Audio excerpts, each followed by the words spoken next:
Que la paz de nuestro Señor Jesucristo esté con todos ustedes, hermanos y amigos.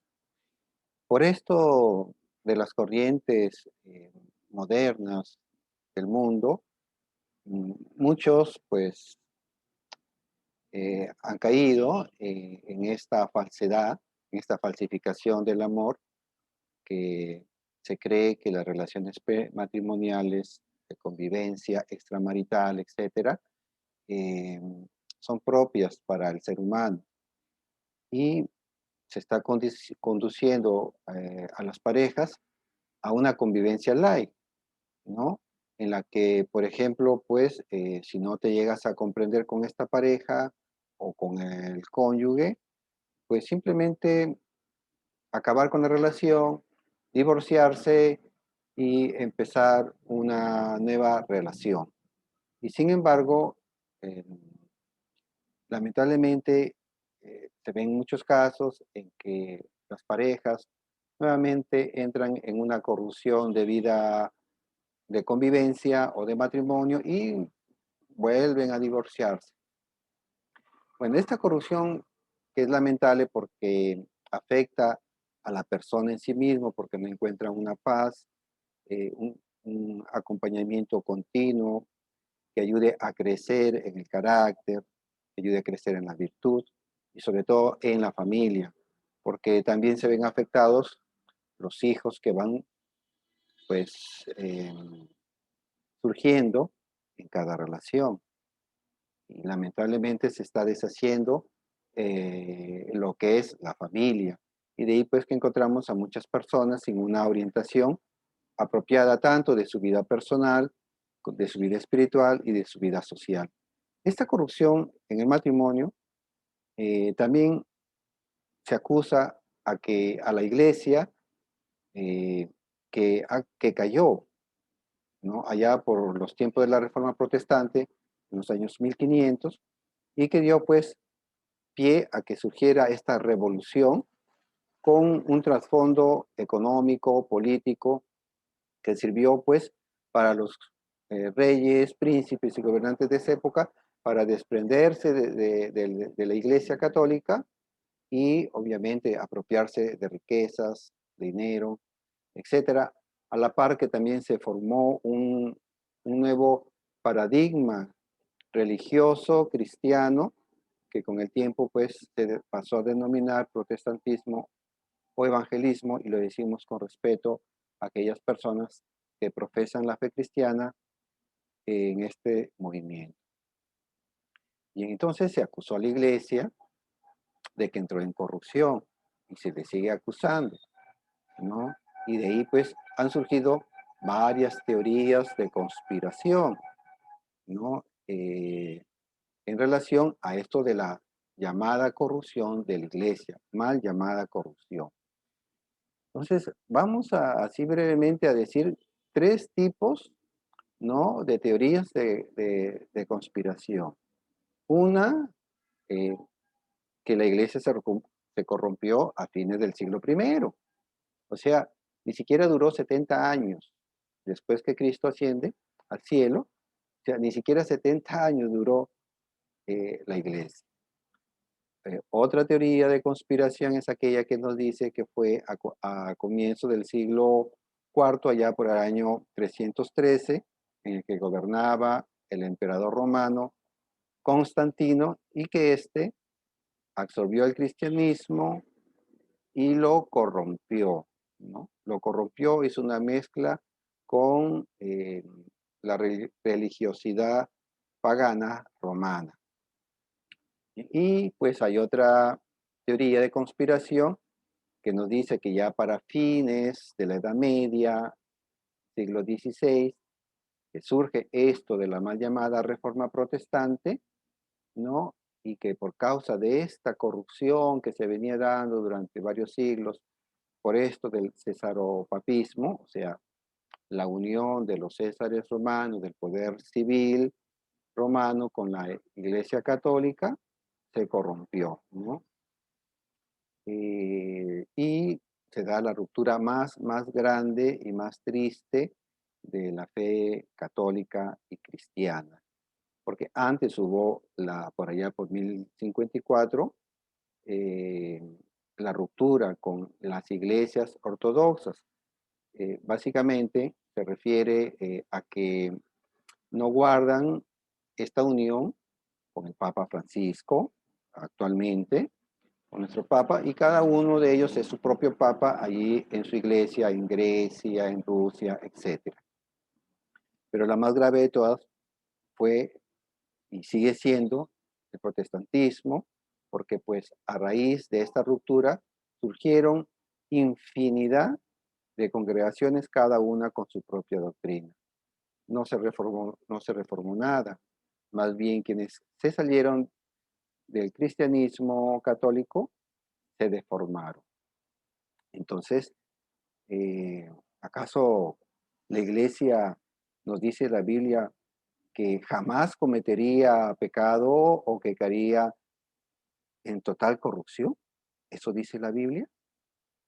¿La Biblia acaso nos dice que Cristo dejaría a su iglesia perdida en la corrupción y sería de otras? ¿No? Es lo que queremos analizar hoy día en este video. Con ustedes, Vicente Troncos, de Proyecto Católico, para que ningún cristiano se deje llevar por cualquier viento de doctrina falsa. Y queremos ofrecer también estas revisiones bíblicas y reflexiones por los matrimonios. El Papa Francisco ha pedido intenciones en este mes de junio de 2021 por los matrimonios. Así que invocamos al Señor y ofrecemos este tiempo de reflexión y pedimos al Señor bendiga pues a los matrimonios. Por Cristo nuestro Señor. Amén. Bien, entonces, claro, allá por el año 1500 ya habían muchas voces que llamaban a hacer reformas dentro de la iglesia, ¿no? Y había nepotismo entre los cardenales, ahí nombraban a, a sus familiares, ya sea como obispos, como presbíteros. Los sacerdotes de aquel entonces también tenían propiedades, ¿no? Tenían ingresos, ¿no? Obviamente eso no era en todos. Luego se vino este tema de las indulgencias, que se enseñó mal, ¿no? Se enseñó mal por parte de algunos sacerdotes encargados, a efectos de recaudar también fondos para el mejoramiento, pues, de la Basílica San Pedro, ¿no? Bien.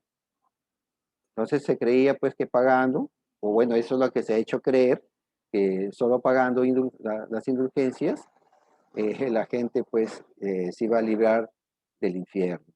Cosa que no es cierta, ¿no? Cuando uno revisa los datos y documentos históricos, las indulgencias siempre y hasta ahora van acompañadas de otros actos de piedad, sobre todo de los sacramentos, ¿no? Eh, Confesión, Eucaristía, etcétera. El mundanismo, pues que habían caído los papas, algunos de ellos, y otros, pues, muy buenos, muy decentes, la mayoría. Ahora, en esos tiempos, obviamente también hubieron santos de una talla enorme, grande. Francisco de Asís, Vicente de Ferrer, Catalina de Siena, Ignacio de Loyola. Acá en Perú, por ejemplo, en Latinoamérica, Santa Rosa de Lima, etcétera, etcétera. La iglesia brillaba con estos santos. ¿Y cuántos santos anónimos ha tenido la iglesia? ¿No? Como ahora en estos tiempos también. Ahora, lamentablemente, se cae en un puritanismo de hermanos cristianos separados en señalar con el dedo a la Iglesia Católica sobre sus pecados. Estamos viendo, pues, la paja en el ojo ajeno, cuando en su propio ojo, ya dentro de las diferentes congregaciones eh, evangélicas, y lo decimos con mucho respeto, no queremos faltar el respeto a nadie, tenemos amigos en el evangelismo, pero en sus congregaciones, y eso son noticias a diario que se pueden recoger desde la internet, casos pues de pastores violadores, pastores adúlteros, pastores estafadores en el diezmo. Por ejemplo, hay un pastor de esta iglesia Luz del Mundo acusado en Estados Unidos de actos contra el pudor de menores, etcétera. No queremos detallar, ni queremos ahondar, ni tampoco es nuestro estilo dedicarnos a los defectos de otros, porque de eso no se trata.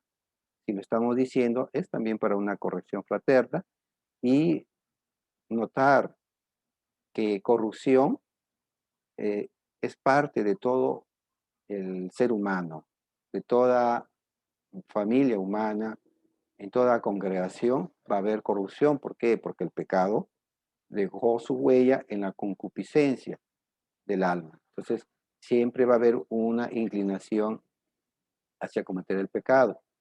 Pero gracias, bendito sea el Señor, nos dio el Espíritu Santo a través del bautismo y ahora contamos con esta gracia para caminar en la vida de santidad. Entonces, no caigamos en el puritanismo, porque sería caer también en hipocresía, porque pues si la Iglesia Católica durante pues no solo en la Edad Media, sino como vamos a ver en un momento más, ya desde los tiempos apostólicos caía en pecados. Habían actos de corrupción moral dentro de la Iglesia, no solo de los laicos, también entre el clero. Eh, entonces, este puritanismo no nos hace bien a nadie, porque no nos deja ver la verdad. Y de lo que se trata es llegar a la verdad. Cristo es la verdad y Cristo nos va a enseñar cómo es su iglesia, que no es una iglesia sin pecado.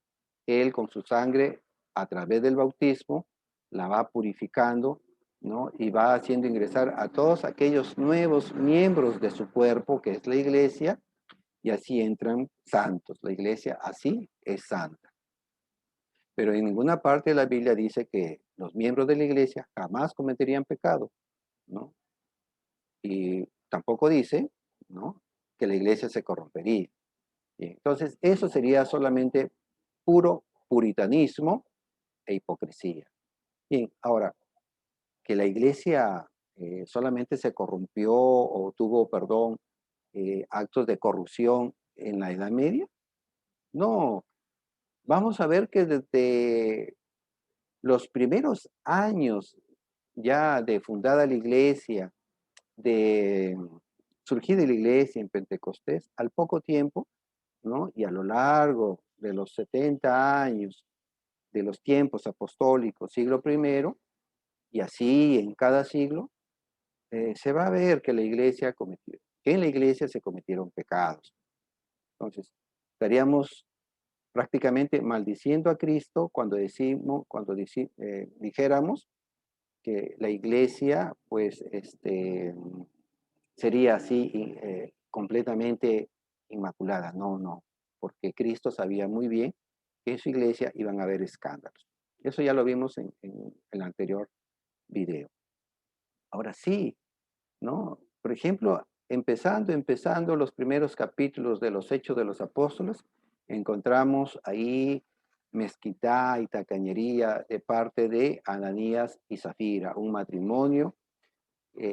Recordemos, la iglesia estaba creciendo y se compartía todo ahí en común, pero estos dos, como nos cuenta Hechos capítulo 5 del versículo 1 en adelante, no dieron todo lo que habían prometido y se guardaron un cierto dinero y les cayó pues lamentablemente una maldición de muerte a ambos.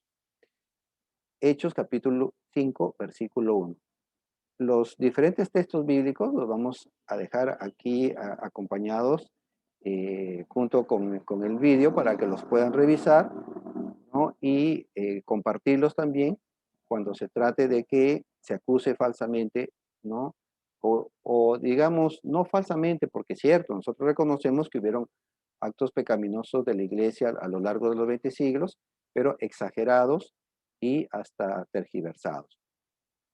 Luego, un acto grave, grave de inconducta moral fue la inmoralidad sexual entre un hijo y su madrastra, ¿no? O sea, no solamente un acto de fornicación, sino también una deslealtad, una infidelidad con el esposo, con el papá, ¿no?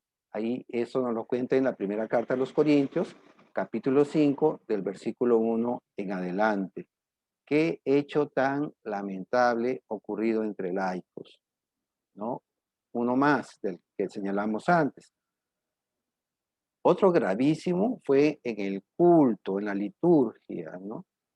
En los primeros años del cristianismo había un ágape, o sea, una reunión de toda la comunidad, de toda la iglesia, comían juntos y luego pasaban al acto eucarístico.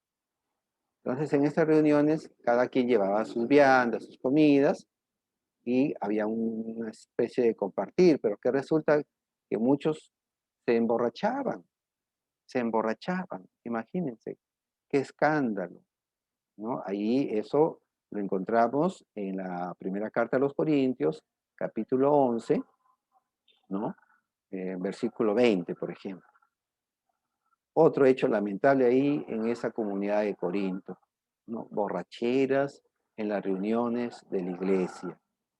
Luego otro gravísimo entre, por ejemplo, ya el clero, ¿no?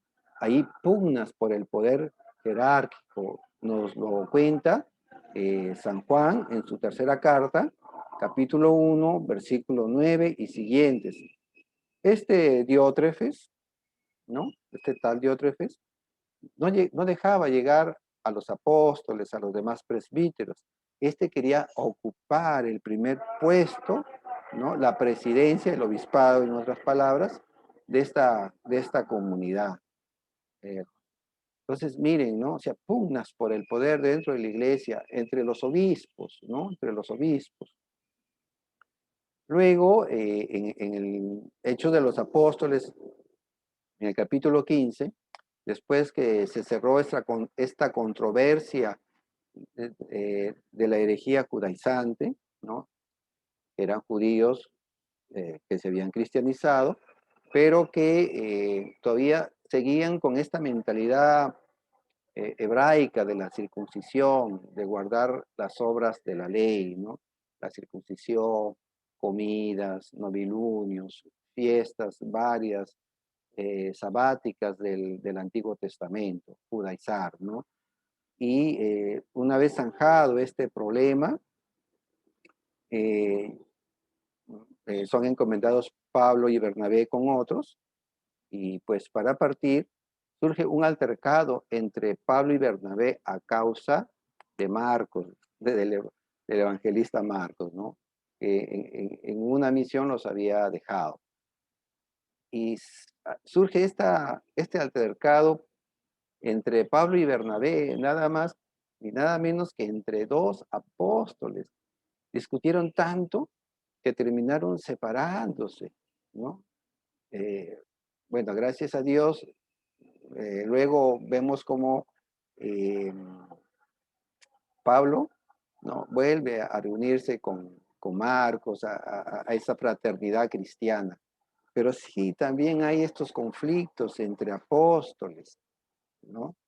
Bien, luego, sí, un caso gravísimo, el de simonía, ¿no? El de pagar por los sacramentos, pagar por los puestos especiales dentro de la jerarquía eclesiástica, lo que se veía en la Edad Media, ¿no? Entonces, hubo un converso, un mago, un brujo, ¿no? Un tal Simón, que viendo cuando los apóstoles imponían las manos y el Espíritu Santo bajaba, y con eso también se ordenaban a sacerdotes, este Simón pretendió pues comprar, digamos, este poder, este sacramento de la ordenación sacerdotal para él poder hacer lo mismo, transmitir ese poder hacia otros. Y eso nos lo cuenta el libro de los Hechos de los Apóstoles, ¿no? Capítulo 8, versículo 18. Entonces vamos encontrando aquí tantos hechos de corrupción humana dentro de la iglesia, ¿no? La simonía, ¿no? Terrible. Estos casos también se dieron durante varios siglos en la iglesia católica. Y uno gravísimo, que es una inconducta de Pedro, comentado ahí en la carta a los Gálatas, en el capítulo 2, versículo 11, que Pedro pues se reunía al principio con digamos, los griegos, los cristianos griegos, que eran los conversos del paganismo, y comía, se reunía con ellos, pero cuando llegaron los cristianos judíos, entonces se retrajo, dejó de reunirse con los primeros, ¿no? Para evitar habladurías de los otros. Entonces, Pablo viendo que estos actos de Pedro no eran, no estaban de acuerdo a nuestra conducta moral cristiana, lo reprendió, ¿no? ¿Y acaso por eso después se distanciaron? No, vamos a ver que no. Otra, por ejemplo, otro acto así de corrupción de la iglesia en los primeros años de la misma, era la división y formación digamos, de grupos, ¿no? De grupos, ¿no? De facciones dentro de la iglesia. Ojo, no iglesias con diferentes doctrinas, no. Eran favoritismos en la comunidad de Corinto, ¿no? A favor de algún apóstol, por ejemplo, de Pedro, de Pablo, de Apolo, ¿no? Y se habían formado así grupos, ¿no? Por favoritismos. Sí, también, eso hasta ahora en la iglesia notamos este tipo de actos, ¿no? Que lamentablemente se dan y dañan la imagen de la misma iglesia. Luego, por ejemplo, también tenemos, bueno, este caso de divisiones lo encontramos ahí también en la primera carta de los Corintios, bueno, repetimos, capítulo 11, versículo 8. A Pablo lo abandonaron varias veces, por ejemplo, en momentos difíciles que estaba pasando él de encarcelamiento. Pablo se lo cuenta a Tito en su segunda carta, capítulo 1, versículo 15, ¿no? Que fue pues abandonado por Figelo y Hermógenes. Luego también hay otra rivalidad y oposición contra los apóstoles, que nuevamente Pablo lo va a comentar ahí en la segunda carta a Timoteo, capítulo 4, versículo 14 y 15. Rivalidades que provenían de Alejandro el Caldero. Y como habíamos dicho, este desamparo que Pablo fue objeto de miembros de la iglesia, que nos lo viene a comentar también en esa segunda carta a Timoteo, y eso lo encontramos en el capítulo 4, versículo 10 y 16, por Demas y otros, ¿no? Sí, así encontramos estos actos de deslealtad, de falta de solidaridad, ¿no? Contra miembros de la iglesia.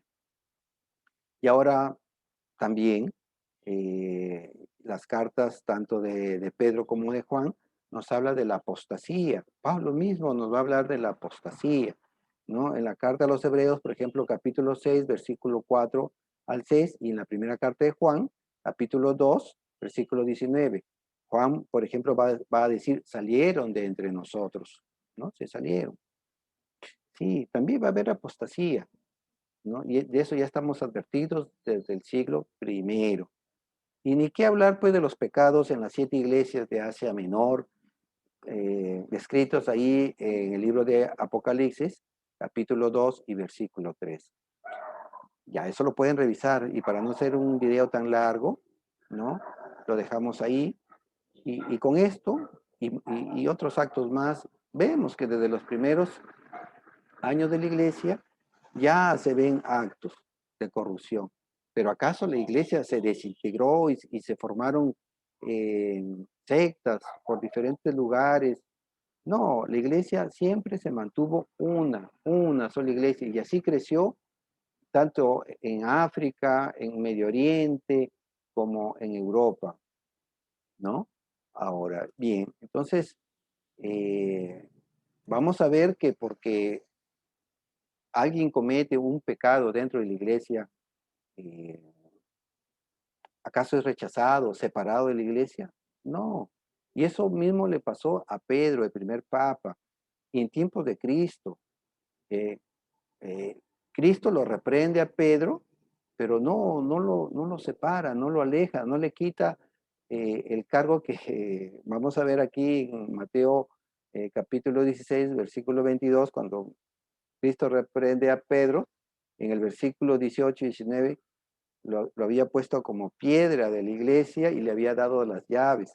Pero vemos que no se las quita, no le quita esa autoridad, ¿no? Dentro de la iglesia. Vamos a ver, es cuando Cristo está comentando que va a ser pues maltratado, crucificado y muerto por las autoridades del mismo pueblo judío y Pedro le dice, no, Señor, que esto no te pase, porque Pedro está pensando como humano, ¿no? Él está creyendo ver un Mesías gobernante de reinos humanos. Esa fue la mentalidad de Pedro. Pero vayamos a la cita. Mateo capítulo 16, versículo 22 y 23, y vamos a ver si Jesús lo rechaza. Bien, dice, abro cita.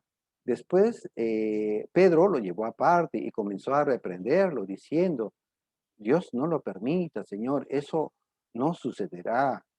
Pero él, Cristo, dándose vuelta, dijo a Pedro, retírate, vete tras de mí, Satanás.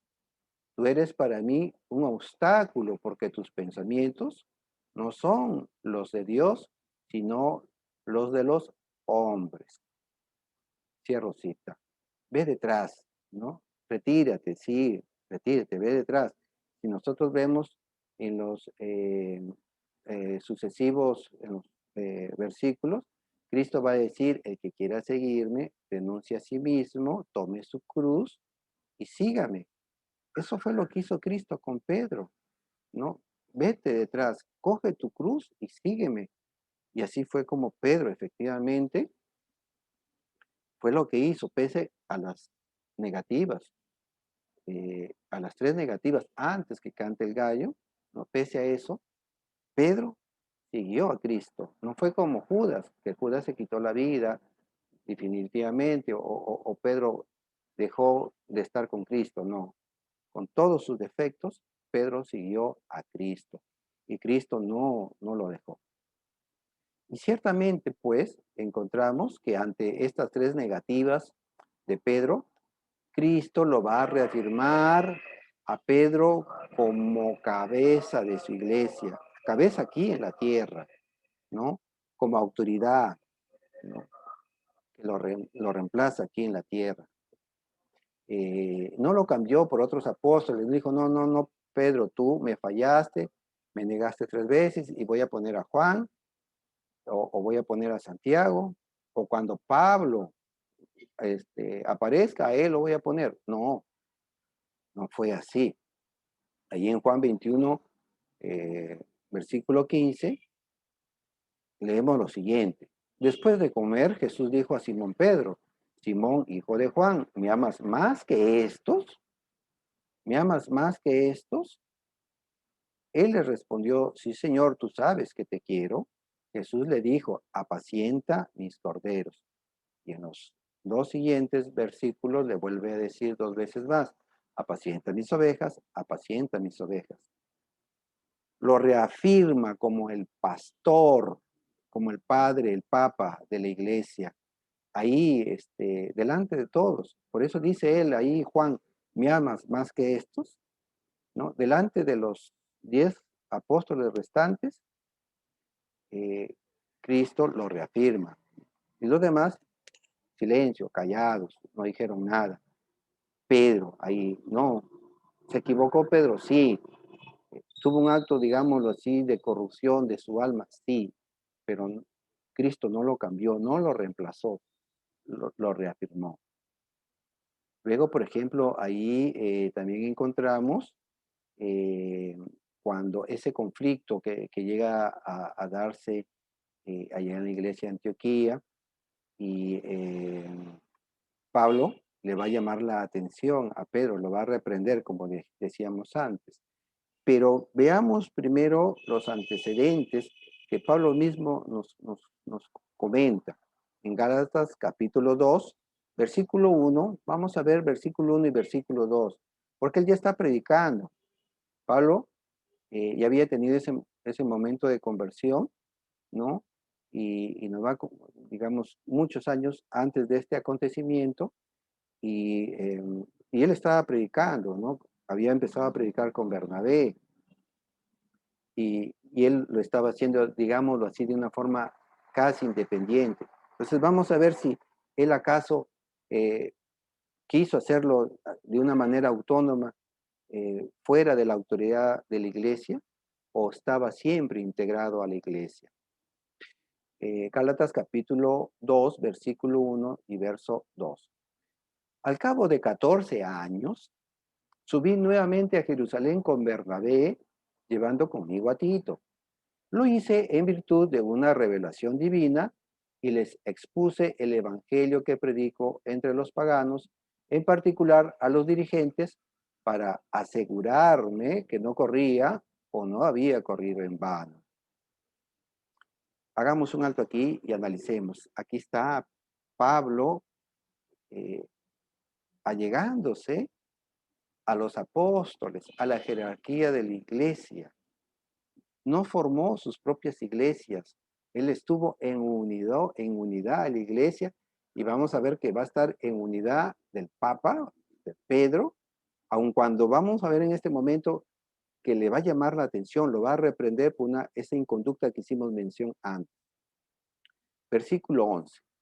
Pero cuando Cefas, ya lo llama, ¿no? Cefas, o sea, piedra, ¿no? Roca, llegó a Antioquía, yo le hice frente porque su conducta era reprensible. Era reprensible. Cierro cita. Lo que les había comentado anteriormente, ¿no? Que dejó de reunirse con los griegos cristianos y pasó pues con los griegos judíos, los judíos cristianos. Bien. Entonces, sí, es verdad que podemos caer en errores humanos, como le ha sucedido a Pedro, y no una sola vez, pero ni Jesús, el Señor fundador de la iglesia, ni un compañero del mismo Pedro, que en este caso es Pablo, ¿no? Lo abandonaron, lo dejaron y se fueron, se fundó una nueva iglesia o fundaron nuevas iglesias. No, no, no, no, para nada. Bien, entonces aquí encontramos pues que ahí está la iglesia. Sí, han habido actos de corrupción, pero la iglesia siempre se mantuvo unida, ¿no? Que la iglesia jamás cometería pecado o se corrompería. No, no, no. Eso no está en la Biblia, ni hay ninguna profecía al respecto. Hay que ponerse a pensar, ¿no? Hay que tomar un poco de conciencia, pero si eso no está en la Biblia, ¿por qué yo estoy en una iglesia diferente eh, y recién fundada de hace 5 siglos, o 4, o 3 siglos recién, o no más del año 2000? ¿Por qué estoy en una iglesia si ha habido una iglesia por 2000 años? ¿No? Y encontramos huellas históricas de esa iglesia en el siglo primero, en el siglo segundo, en el siglo tercero, cuarto, quinto. Y mi iglesia, ¿por qué no tiene registros, ¿no? Eclesiales, registros teológicos, hechos históricos como por ejemplo mártires? ¿Por qué esos mártires son solo católicos? ¿Por qué todos esos escritos de los padres de la iglesia son solamente católicos? Y en la Edad Media, esos doctores de la iglesia, ¿por qué solamente son católicos? ¿No? Esa es una pregunta que hay que investigar, hay que ir siglo tras siglo.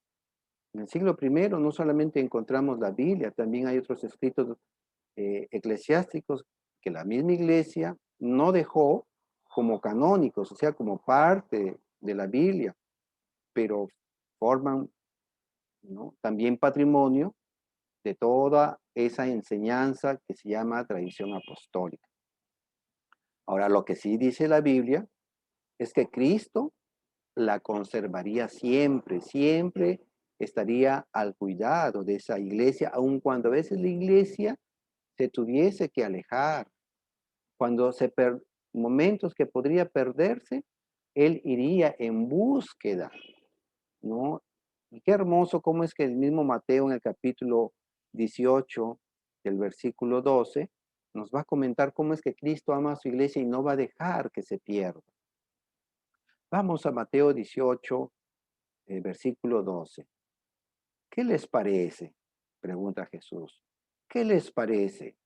Si un hombre tiene 100 ovejas y una de ellas se pierde, ¿no deja las 99 restantes en la montaña para ir a buscar a la que se extravió? Cierro cita. La iglesia sí se ha extraviado, ¿no? Han dado como extraviadita, ¿no? Han habido tiempos, ¿no? Que se alejaba de esa conducta que Cristo ha pedido para su iglesia. Pero así como nos lo dice Mateo, como Cristo lo enseñó, que si un hombre tiene 100 ovejas y una de ellas se pierde, no deja las 99 restantes en la montaña para ir en busca de la que se extravió. Pues una cosa es extraviarse, ¿no? Sí, que hayan actos de corrupción, pero no por ello Cristo la va a dejar. Cristo siempre ha estado en búsqueda. Primero dio su vida por ella, ¿no? Primero ha dado su vida por ella, su sangre. Eso que le costó a él, ¿la va a dejar? No, o sea, es necesario ponerse a pensar. Bien, entonces,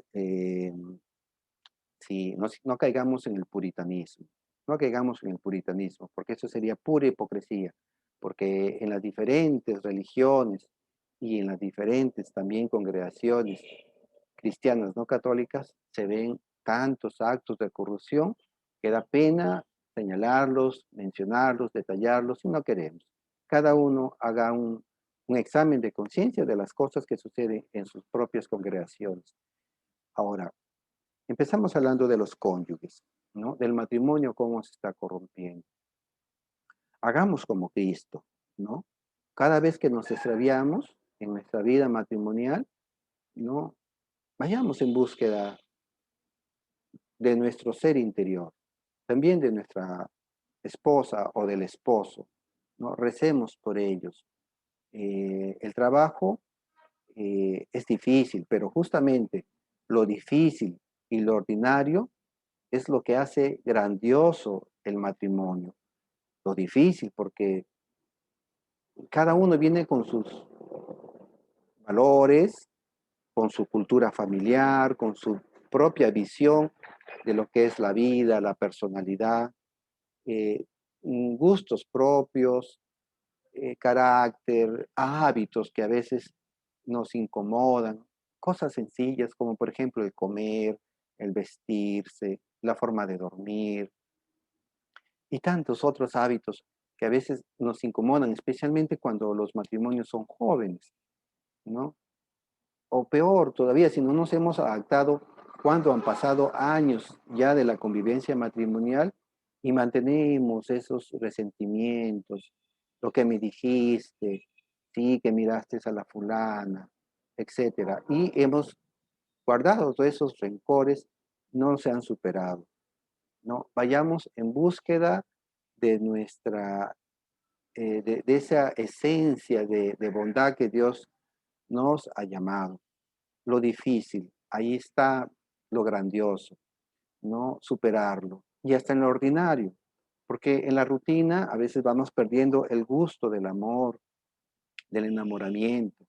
A veces en la iglesia también se caen en esos problemas, tanto sacerdotes como laicos, ¿no? Ya dejamos de gozar la misa, dejamos de tener incentivos, de hacer novedades dentro de la iglesia.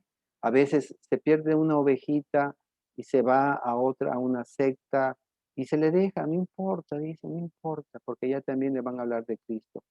Qué pena, ¿no? Escuchar así a veces tanto de sacerdotes como de laicos, porque Cristo quiso una sola iglesia, ¿no? Dejó las 99 y fue en búsqueda de esa oveja. Ahora son muchas las que se están yendo y da pena, porque pues es una desunión, es un divorcio. Eh, Hay formas de cómo ayudar, de hacer lo difícil y lo ordinario, una forma renovada de vivir el matrimonio. A veces vienen las discusiones por las tareas del hogar, por ejemplo. Nos quejamos de que a veces uno tiene que hacer más cosas en el hogar y no encuentra esa empatía, esa unión, ese apoyo de los demás. Y el dinero, por ejemplo, cuando no se pareciera que se malgasta, se hace mal uso, o que no se comparte suficientemente el dinero dentro del hogar. Pues como familia podemos hacer, por ejemplo, un cuadro de cómo distribuir las tareas dentro del hogar. Tantas personas somos, según las edades, por ejemplo, y se distribuyen responsabilidades según las capacidades o posibilidades de cada uno. Y así, viéndolo gráficamente, ahí podemos determinar quién hace más, quién hace menos. Y así es como vamos ayudándonos mutuamente en las virtudes de la laboriosidad, de la generosidad, de compartir, de ser solidario, ayudar más en la casa, en el hogar, y el dinero, ¿no? Cómo se está gastando. De repente estamos haciendo mal gasto de la energía, se compran de repente alimentos que pasan los días y se pierden, etcétera. Y sabemos que el dinero es una de las fuentes más graves de conflictos en el hogar. Hagamos un listado de los ingresos, ¿no? Cómo se van a compartir y cómo se van a distribuir con los gastos. Ayudamos a formar un matrimonio, pero no cambiando al cónyuge, no porque ya no me gustó, porque esto, porque no me ayuda, porque es egoísta, no. Veamos formas, veamos formas. Bien, entonces Cristo no abandonó a su iglesia, Cristo no cambió a su iglesia, nosotros sigamos ese ejemplo. Que el Señor bendiga a nuestra iglesia católica, a todos los hermanos que nos siguen, también hermanos evangélicos, y roguemos pues por la unidad de la cristiandad y la unidad de nuestros matrimonios. Por Cristo nuestro Señor, amén. Hasta otro día, hermanos y amigos.